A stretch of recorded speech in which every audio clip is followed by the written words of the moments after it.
queridos alunos, tudo bem com vocês? Eu sou o professor Ian Souto, daquele que é o melhor componente, o componente de História. Vamos à nossa aula de número 35, aula de revisão. E esse é o momento que tu separa aí as tuas canetinhas coloridas, o teu caderno, tome nota dos pontos importantes. Vamos à aula.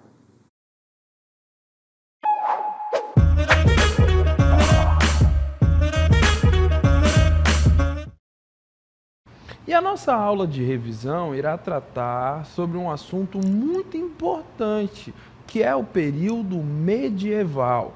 Vale ressaltar, que o que vamos abordar, vamos revisar, é um período que aconteceu especificamente no continente europeu, tá bom?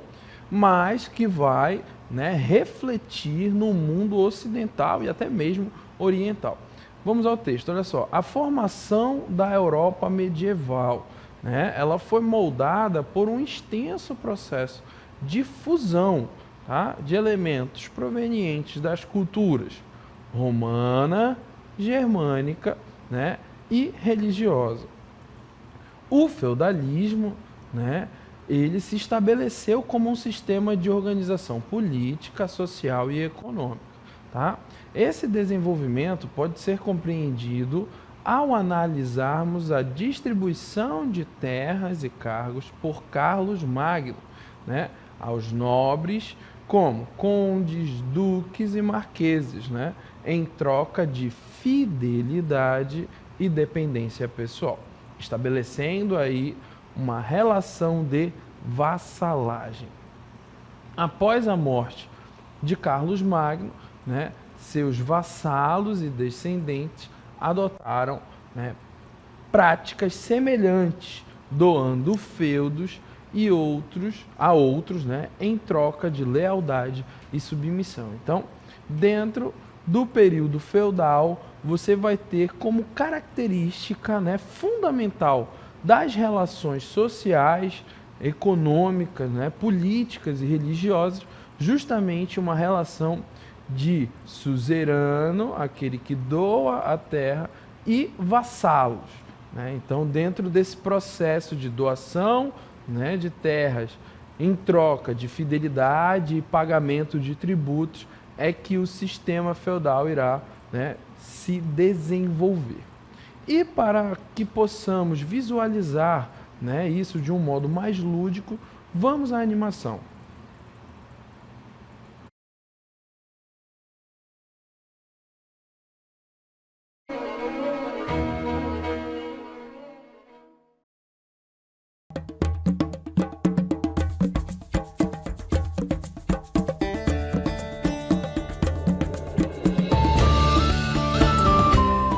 Na Europa medieval, a sociedade era estruturada em feudos, uma complexa rede de terras e poder que definia a hierarquia social.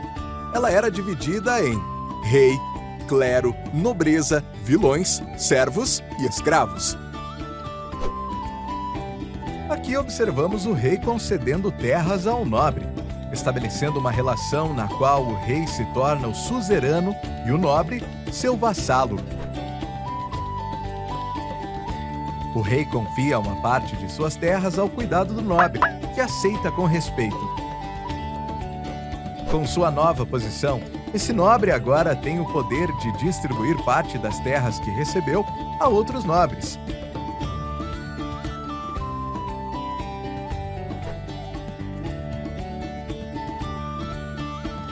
Os quais aceitam com reverência. Essas novas porções de terra são chamadas de feudos. À medida que mais feudos são doados, o poder do rei diminui e os nobres locais se fortalecem. Assim, por meio das relações de suzerania e vassalagem, o sistema feudal se estabeleceu, moldando a sociedade europeia por séculos. A Dança dos Feudos, uma animação que nos lembra da importância dessas relações na formação do mundo medieval. Então, como podemos perceber, né, a Europa medieval ela vai estar pautada justamente nessa relação, né, de suzeranos e vassalos. E é dentro dessa estrutura, né, principalmente social, que vai haver uma fragmentação do poder, né, dentro da Europa, com, né, a diminuição do poder da figura central do rei, né, em prol do fortalecimento dos nobres mais locais e regionais.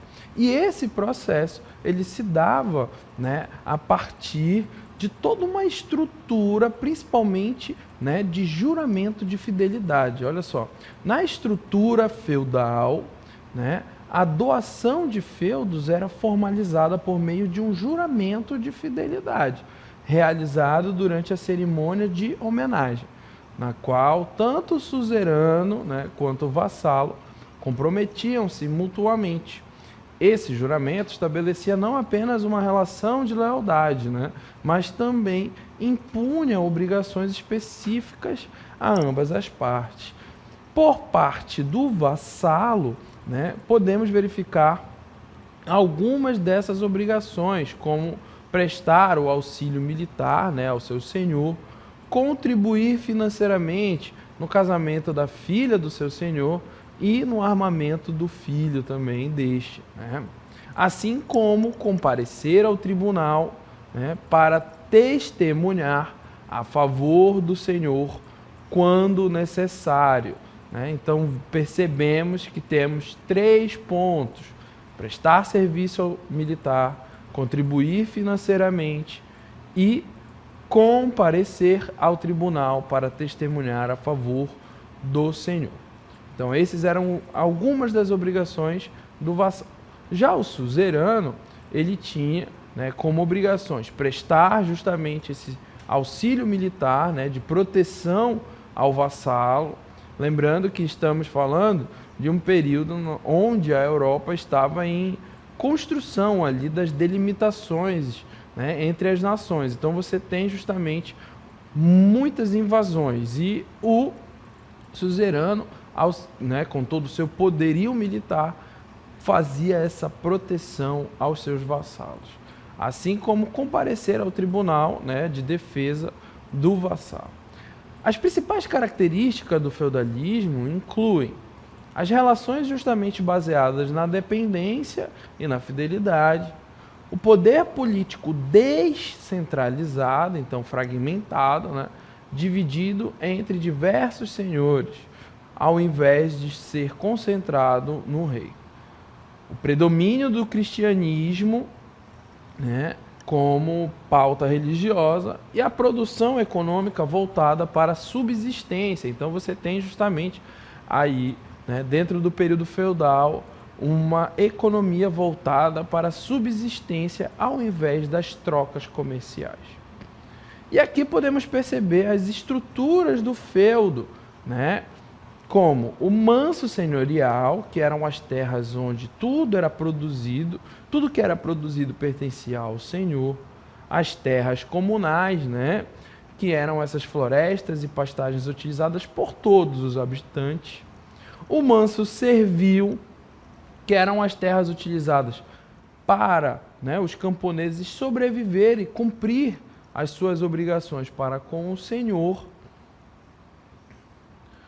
Assim como também você percebe o castelo, né, que era a moradia, a fortaleza principal, né, do poder político feudal.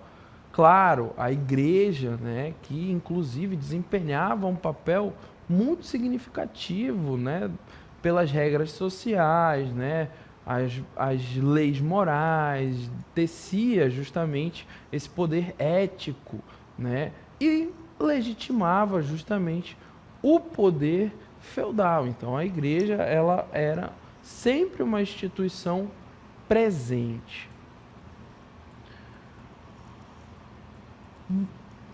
Dentro desse processo temos, né, o senhorio e as obrigações dos servos, né, em troca justamente de usar a terra para o seu sustento e da proteção senhorial. os servos tinham diversas obrigações. E aqui vamos elencar as principais, que eram corveia, né, que era trabalhar de graça para o Senhor entre 2 e 3 dias por semana, a talha, né, que era cerca de 30 a 40% de tudo que o manso servil produzia, era reservado, né, assim como a banalidade, que era o pagamento em produtos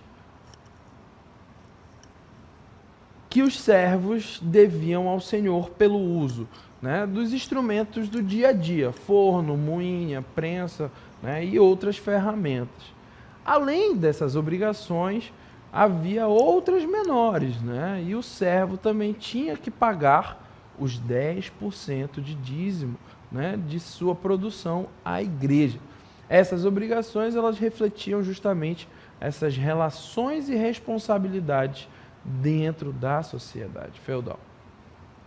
A sociedade feudal, ali, né, no ano 1000, século X, dentro da Europa Ocidental, ela era essencialmente composta por 3 ordens ou grupos sociais. Os clérigos, né, aqueles que oram, os nobres, os que guerreiam, e os trabalhadores, né, os que trabalham. Então, os clérigos eram os oratores, os que oram, os nobres, os belatores, aqueles que guerreiam, e os trabalhadores comuns, aqueles que laboravam, né, os laboratores, aqueles que literalmente trabalhavam. E dentro desse processo, né, vamos especificar as principais características de cada grupo social, começando com a nobreza, né? Como observado, a nobreza era composta por reis, duques, condes, né, que estabelecia entre si vínculos de dependência e fidelidade. E dentro dessa classe, né, você tem justamente essa principal, né, característica, que era, além dos vínculos de dependência, mas também, né, a guerra, né? A nobreza estava à frente das guerras, das conquistas e divisões justamente territoriais, né? Era considerado o trabalho manual do campo, ele era considerado pelos nobres uma atividade indigna, né? Então a nobreza estava voltada justamente às guerras, né? A conquista territorial e a divisão territorial, né, entre eles, no caso a doação de terras. Então eles estavam voltados justamente para esse processo, né, de fidelização de nobres, tá? Assim como, né, o próximo grupo social, que é o clero, tá? Era composto pelo papa, bispos, monges, né? E cada um desempenhava, né, diversas funções, seja da administração dos sacramentos, como batismos, casamentos, assim como, né, o assistencialismo, né, a assistência aos necessitados, como a gente pode, né, perceber aqui com essa imagem justamente, né, que está relacionada a esse grupo social.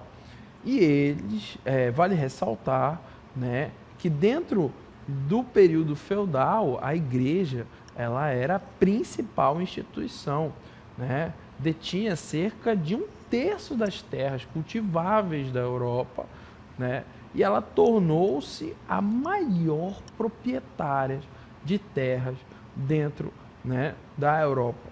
Para você perceber, então, justamente, que a instituição da igreja, né, ela, além de validar o processo social, ético e moral, né, ela também estava correlacionada justamente, né, às terras, e ela detinha justamente, né, uma grande quantidade de terras. E essas terras, devido justamente à proibição do casamento, né, entre os seus membros, esses membros não deixavam herdeiros. Então, toda a riqueza que era conquistada, ela não era dividida, muito pelo contrário, ela era acumulada. Justamente, né, contribuiu para que a instituição da igreja, né, ficasse cada vez mais rica dentro do período feudal. Já falamos dos nobres, né, falamos do clero, e você vai perceber agora que dentro, né, do clero havia divisões. Tá? Essas divisões dentro do clero, ela é desde os bispos, né, que integram o alto clero, e párocos, né, líderes da paróquia. E também você vai ter o baixo clero, né, que eram geralmente de origem mais humildes e dedicados aos fiéis de suas paróquias. E aqui, né, nós podemos perceber essa divisão através de uma animação. Bem-vindos a uma jornada pelo complexo mundo do clero medieval. Vamos explorar as diferentes camadas dessa hierarquia eclesiástica e entender como ela moldou a vida na Idade Média. No clero medieval, havia distinções claras entre os bispos, pertencentes ao alto clero, e os párocos, líderes de paróquias, que faziam parte do baixo clero. Os bispos lideravam dioceses, que eram conjuntos de paróquias, enquanto os párocos eram responsáveis por guiar suas paróquias locais. Além disso, tínhamos os abades, dirigentes de abadias, locais onde viviam monges e monjas. Os monges, que significa solitário em grego, dedicavam-se ao serviço a Deus em isolamento. Os párocos, por sua vez, eram líderes locais, guiando suas paróquias, que incluíam uma capela e um grupo de fiéis. Assim, o clero medieval era uma rede complexa de líderes religiosos, cada um desempenhando um papel crucial na vida espiritual e social da comunidade. Essa hierarquia moldou a sociedade da Idade Média de maneiras únicas. Então podemos perceber na animação justamente que não só a sociedade geral feudal, né, era fragmentada, mas também institucionalmente você tem as divisões dentro da igreja. Tá? E vamos a um outro grupo extremamente importante, que eram os trabalhadores, né? Na sociedade medieval europeia, o trabalho ele era desempenhado justamente pelos servos, né, pelos vilões, no caso, né, aqueles que moravam em vilas, e escravos. Os servos, conhecidos como servos da gleba, né, eram trabalhadores dependentes e que não tinham liberdade para deixar a terra em que viviam. Né?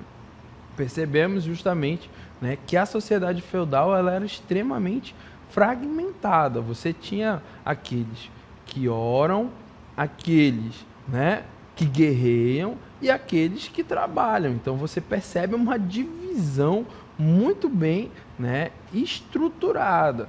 Então você tem justamente, né, essa classe que era a classe dos trabalhadores, e as suas tarefas, né, incluíam justamente o quê? Arar, semear, colher, né, realizar concertos. Já os vilões, né, que eram aqueles que moravam em vilas, eram geralmente trabalhadores livres e que cultivavam pequenos lotes de terra, muitas das vezes sendo obrigados a entregar suas terras a senhores em troca, né, de proteção devido à violência e guerras comuns. Né? Então você tem também dentro desse grupo, né, justamente os trabalhadores, né, que eram livres, aqueles que estavam presos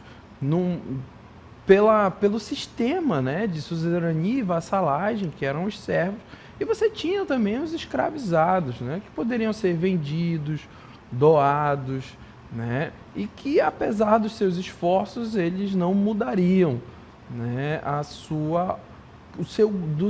do seu grupo social. tá bom? E vale destacar também, dentro de todo esse processo, a igreja, né? E o cristianismo, justamente, né? Pois durante, né, a lenta e profunda crise vivida pelo Império Romano, a vida na Europa ela se desorganizou e foram tomadas justamente por uma insegurança. E é justamente dentro desse contexto de insegurança que a instituição, né, a igreja, ela foi capaz justamente de fornecer esse aparato, né, para proteger as populações. Então, essa relação da igreja com o cristianismo, ela vem justamente, né, dentro desse processo de transição, né? Nos primeiros tempos, o sustento da igreja provinha das esmolas dadas pelos fiéis. Posteriormente, ela passou a acumular um patrimônio crescente, né, formado por doações em terras e dinheiro recebido pelos fiéis. Então, é por isso que dentro desse processo de transição da Idade Antiga para, né, o período do medievo, né, medieval, você tem justamente a Igreja Católica sendo responsável, né, pela validação de toda essa estrutura. E isso, né, é claro, vai culminar justamente com a igreja sendo a principal instituição. Inclusive, como podemos, né, perceber, né, e que foi mostrado justamente na animação anterior, que existia uma divisão, né, para manter justamente a organização dessa instituição, tá bom? Com cada um justamente agindo conforme lhe era delimitado. No século IV, né, a igreja ganhou o direito de não pagar impostos e de ter um tribunal próprio. Em 445, desejando prestigiar a sua capital, o imperador romano concedeu ao bispo de Roma autoridade sobre outros bispos, e esse bispo passou a ser chamado de Papa. Ele era herdeiro e representante do apóstolo Pedro, e tinha como primeiro bispo, né, Pedro, né, tido como o primeiro bispo de Roma. Então percebemos justamente, né, que todo esse processo ele foi estruturado justamente para manter uma certa ordem, né, e justamente, né, trilhar, vamos dizer assim, o pensamento social. Então, a igreja não vai ser por acaso que ela vai ser a principal instituição dentro do período medieval, né? Ela vai servir justamente para moldar o pensamento da sociedade, né, em prol justamente de obedecer e aceitar, né, as desigualdades que eram, né, comuns dentro do período medieval. E aí você percebe justamente um dos papéis fundamentais do processo de educação, né? Quando você tinha, por exemplo, né, dentro da igreja, as imagens, né, e, afinal de contas estamos falando de um período onde, né, 90% ou mais da população não era, né, não possuía literatura, então não tinha o conhecimento literal, né, de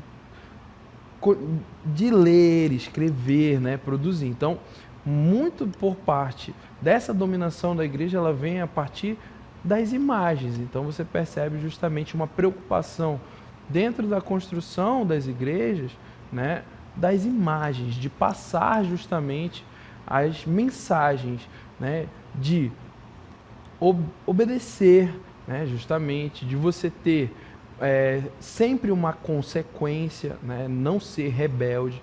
Então, enfim, é dentro desse processo, né, de mudança do mundo antigo para o mundo medieval que o feudalismo, né, esse sistema feudal de fidelidades e juramentos vai se instalar, sendo justamente validado a partir da visão da Igreja Católica.